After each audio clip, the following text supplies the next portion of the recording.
The judge shuts the prosecution down immediately. Your Honor, I know Mr. Steele has an interpretation of the language of the order. I think that his interpretation is right.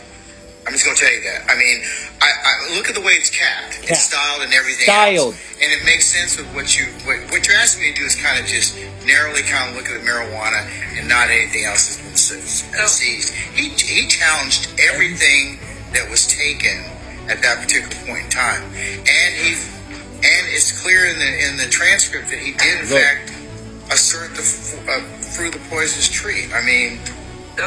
You hear a judge say it. He asserted a fruit of a poisonous tree. He said styled. He said capped. Let me show you what all three of those are. And you hear it from a judge's mouth. Make up your own mind. Don't listen to me, anybody else. Make up your own mind. See for yourself. This is all capped. All capital letters. That is defined in the government style manual or the English style manual. It's a government manual of punctuation, capitalization. What does it mean in law? He says it's styled in all caps. You see, he's rebutting a presumption. In court, there's this thing. It's called the 12 presumptions in court. They presume that you have a contract with them and that you're underneath their subject matter jurisdiction, right? Most of these laws held against you where there's no victim is called non-positive law. Non-positive law can be defeated by two things: rebuttal or contradiction by positive law. I know that sounds a little bit tricky. It kind of is. But once you get it, it's not that tricky. So basically, the government's assuming or presuming you have a contract with them and therefore you're underneath their authority.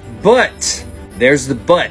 If you can rebut that presumption and provide admissible evidence in court, this is all from Fruit of a Poisonous Tree. You provide this admissible evidence in court, which is just a proper process of a document that's in, it's not paragraph 2. I said paragraph 2 in the last video, but chapter 2 of this book is what you'll find in chapter 2. Affidavit of truth, assertory oath, repudiation and revocation of citizenship. So what this does is once you see all the corruption of the corrupt corporation and what it's done, I mean, you literally see it for what it is. All the things pretty much basically done wrong to we the people that's been given out through the Freedom of Information Act. It is your right to say, hey, I don't agree with that since you put it out there that you did this to us. Like, for example, the Tuskegee experiments. They released that they did that to the people and how bad that was and how we don't agree. So it's in this document. And so is anything else you would like to put. And that is how you write that you don't consent to what government's doing. And it does hold up in court because you just saw it. That's how you remove consent. Now you have the right to self-determination. This also allows you to do self-determination. This is our step 1 that we offer help with. So while people say it's not real,